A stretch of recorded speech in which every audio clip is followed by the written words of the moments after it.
Buvuddeko Ssaabasajja Kabaka Ronald Mwenda Mutebi owookubiri yatongoza okukola dduyiro era n'alagira bannayuganda okutandika okujjumbira dduyiro mu biseera eby'eddembe okusobola okwetakuluzaako endwadde ezireetebwa omugejjo.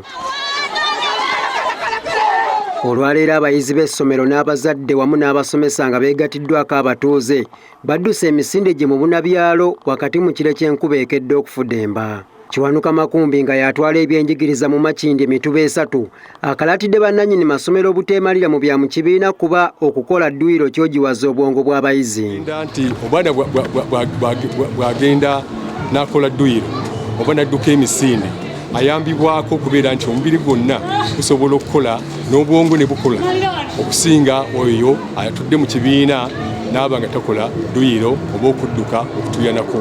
Kiwanuka wano wasinzidde ne yeebaza Ssaabasajja Kabaka okukulembera abantu be nga bawa ebyokulabirako ate ne baganyulwa.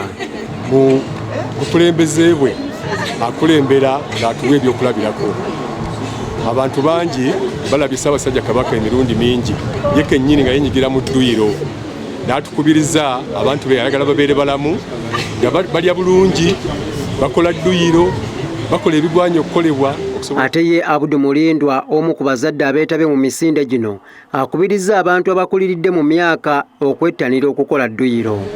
Nkubiriza nnyo bannange, bakadde bannange, bazadde bannange tusobole okubeera mu misinde nga gino. Ate ye omusawo Babirye Beatrice Kagumba nga muzaalisa agambye nti bannayuganda singa babadde bamanyi obukulu bwa dduyiro tebandyesisiikiriza. Waliwo gye tuyita emisiwo okwekwata gye tuyita arteriosclerosis mu lusawo nti bw'oba tokoze dduyiro emisiwo egyo gyekwata omusaayi ne gutatambula bulungi, naye buli lwokola exercise oba ozuukusa obusomi bwonna mu mubiri gwo n'obeera nti omusaayi gutambula ate n'ekirala kitangira endwadde.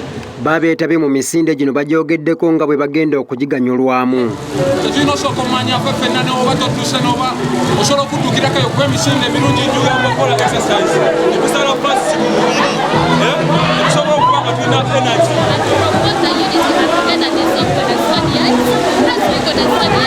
Amasomero 4 ge geetabye mu misinde gino nga waliwo n'abakomezeddwawo nga bazirise. Kiyingi Moses, Deuta TV, Amasukkulumu.